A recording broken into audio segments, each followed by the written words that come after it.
할렐루야. 오늘은 레위기 3장 말씀 함께 은혜를 나누겠습니다. 오늘은 화목제에 대한 말씀입니다. 화목제는 하나님 앞에서 제사 드리는 자와 하나님 사이가 해결되었다는 것, 죄가 해결되고 그 죄를 해결해 주신 하나님께 감사하는 의미의 그런 제사입니다.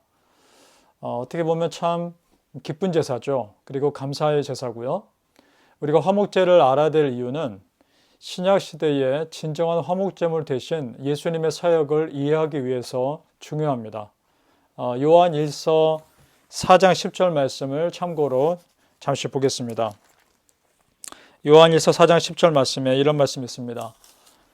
사랑은 여기 있으니 우리가 하나님을 사랑한 것이 아니요 하나님이 우리를 사랑하사 우리 죄를 속하기 위하여 화목제물로 그 아들을 보내셨음이니라. 이렇게 되어 있습니다. 하나님이 예수 그리스도를 화목제물로 보내셨다는 겁니다. 하나님과 우리 사이를 연결시켜 줄 수 있는 그런 다리 역할은 예수님만이 하실 수 있는 일이고 그 예수님 때문에 하나님과 우리 사이가 화목되었다는 것입니다. 그러니까 하나님께서 먼저 죄인들에게 손을 내미신 그 제사의 방법이 화목제입니다. 화목제의 어원, 화목제의 그 히브리 말은 쉐렘인데요. 이것은 히브리 말 샬롬과 같은 어원을 가지고 있습니다. 그러니까 하나님 안에서의 진정한 화목은 평안을 가져온다는 얘기죠. 하나님과의 평안이 또한 화목이라는 의미이기도 하겠습니다. 진정한 평안, 진정한 마음의 평화는 하나님과 나 사이가 어떠냐에 따라 달려있다는 의미이기도 하겠습니다. 여러분 어떠십니까? 하나님과 여러분과의 사이는 어떠십니까? 건강하십니까? 하나님께 기도하고 기도하는 가운데 하나님께서 주시는 위로가 있으십니까? 하나님만이 주시는 참 화목, 참 평안 누리시기를 축복합니다. 우리 에베소서 2장 4절 말씀을 참고로 한 구절 더 보겠습니다. 2장 14절에 그는 우리의 화평이신지라 둘로 하나를 만드사 원수된 것 중간에 막힌 담을 자기 육체로 허시고 라고 되어 있습니다. 어떻습니까?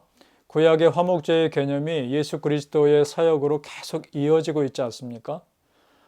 하나님께서 우리에게 보내주신 예수 그리스도가 우리에게 진정한 화평을 만들어 주시는 그런 분이라는 것 얼마나 감사한가요?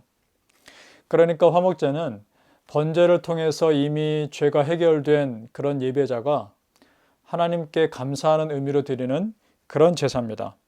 그리고 특별히 이 화목제는 그 제물 드리고 난 고기를 먹을 수가 있었습니다. 말 그대로 하나님 앞에서의 식탁 교제죠. 우리가 누군가와 밥을 먹는다는 것은 그 사람과의 관계가 편하다는 것을 의미하지 않습니까? 그러면서 그런 펠로우십을 같이 누리는 것이죠. 그래서 화목제가 펠로우십 어퍼링입니다. 하나님과 내가 참 교제를 나누는 그런 제사인 것이죠. 그런데 특이한 것은요. 16절에 이런 내용이 있습니다. 오늘 3장 16절에 제사장은 그것을 제단 위에 불사르지니 이는 화제로 드리는 음식의 향기로운 냄새라 라고 하면서 모든 기름은 여호와의 것이니라. 기름은 절대 먹거나 하지 말고 하나님께 다 쏟아 부으라 라고 말합니다. 기름을요. 자, 이것이 무슨 의미일까요? 먹을 수 없는 기름은 하나님이 가지시고 먹을 수 있는 고기는 사람들이 나눠 먹습니다. 자, 이것이 어떻게 느껴지십니까? 자식을 먹이는 부모의 마음이 느껴지지 않으십니까? 부모들이 힘든 건 자기가 부모가 하고 어려운 건 어렵지 않은 즐겁고 행복한 것은 자식들이 누리기를 원하는 꼭 그런 부모의 마음이 느껴지지 않으시나요? 바로 이런 화목제의 분위기가 신명기 12장 7절에 기록되어 있습니다. 거기에 이렇게 되어 있습니다. 레위기를 말씀을 나누다 보면 여러 가지 성경 구절을 보게 되는데 그것이 우리에게 더 풍성한 은혜를 줄 때가 많습니다. 신명기 12장 7절 말씀 보면 거기 곧 너희 하나님 여호와 앞에서 먹고 라고 되어 있습니다. 여호와 앞에서 먹고 라고 되어 있고요. 끝부분에 이렇게 되어 있습니다.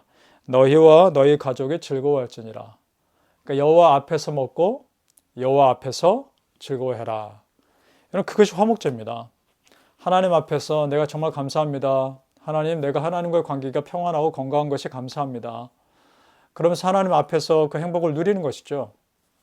저는 오늘 화목제를 보면서 이런 생각이 듭니다. 우리가 하나님 앞에 기도할 때 힘들고 어려운 내용도 물론 기도하지만 하나님께서 여러분을 지켜주시고 인도하셨던 감사의 거리도 하나님과 함께 나누면 어떻겠습니까? 하나님, 오늘 이것이 참 잘 됐네요. 하나님, 오늘 이것이 참 너무 감사합니다. 그런 감사와 기쁨도 하나님께 같이 나누면 어떻겠습니까? 하나님, 이거 힘들어요. 이거 도와주세요. 그런 기도도 중요하고요. 그에 못지않게 여러분 삶에 어떤 일들이 잘 풀린다면 하나님 감사합니다. 하나님 도와주셨습니다. 그러면서 기쁨도 같이 나눈다면 우리 하나님이 얼마나 기뻐하실까요? 그런 은혜가 있으시길 예수님 이름으로 축복합니다. 그리고 오늘 중요한 주의사항이 한 가지 더 있습니다. 17절입니다. 이렇게 되어 있는데요. 너희는 기름과 피를 먹지 말라라고 되어 있습니다. 자, 기름은 조금 전에 말씀드렸습니다. 피를 먹지 말라라고 하는 이유가 뭘까요? 레위기 17장 11절을 봐야 하는데요. 이렇게 되어 있습니다. 육체의 생명은 피에 있습니다. 내가 이 피를 너희에게 주어 제단에 뿌려 너희의 생명을 위하여 속죄하게 하였나니 생명이 피에 있으므로 피가 죄를 속하느니라. 그러니까 피는 먹으면 안 되는 겁니다. 피는 생명인 것이고 이것을 주관하는 분은 그 생명을 주관하는 분은 하나님이시기 때문입니다. 자, 이것을 좀 곰곰이 생각해 볼 필요가 있습니다. 피는 사람이 건드릴 수 없습니다. 자, 그렇다면 생명을 상징하는 피는 하나님이 간직하셨다가 나중에 예수 그리스도께서 십자가에서 완전히 다 쏟아부으시기 위해서 하나님이 준비시키신 것은 아닐까요? 예수 그리스도의 피가 그 예수님의 진정한 생명이신 그 피가 우리를 죽음에서 생명을 주시기 위한 은혜이기 때문에 하나님이 구약의 제사에 그 피를 간직하셨다가 십자가에서 예수님으로 하여금 다 쏟게 하신 것이 아닐까 이런 생각을 해봅니다. 요한복음 6장 53절을 보겠습니다. 요한복음 6장 53절 예수께서 이르시되 내가 진실로 진실로 너에게 이르노니 인자의 살을 먹지 아니하고 인자의 피를 마시지 아니하면 너희 속에 생명이 없느니라. 이건 제자들과 예수님이 마지막 만찬할 때 하셨던 말씀이시죠. 맞습니다. 그 만찬이 좋은 예입니다. 하나님 앞에서의 성찬, 성만찬이 하나님과 우리의 진정한 화목을 표현하는 것이기 때문입니다. 그래서 교회에서 성찬식을 자주 하는 것은 좋습니다. 하나님과 우리의 화목을 경험하는 것이기 때문입니다. 어렵고 불편한 것. 자, 가만히 보십시오. 어렵고 불편하고 좋지 않은 것들은 하나님이 가지셨습니다. 그리고 좋은 것, 행복한 것은 우리가 누리게 하셨습니다. 하나님의 은혜가 느껴지지 않으십니까? 우리는 그저 감사하면 되는 것입니다. 그러니까 화목제는 하나님께서 내 기도 들으셨고 내 기도를 응답하실 것을 미리 감사하는 그런 의미가 있습니다. 이제 우리 여러분 오늘 하루 살아가시면서 기도 제목 많죠. 한 주간도 기도 제목이 많죠. 살아가시면서 기도 제목 내놓으실 때 하나님께서 내 기도 들으셨고 들으실 것이고 그리고 내 마음을 만져주실 것이고 내 기도 응답하실 것에 대해서 완전히 믿으시고 미리 감사하며 미리 하나님과 화평을 누릴 수 있는 그런 은혜가 있으시기를 예수님의 이름으로 축복합니다.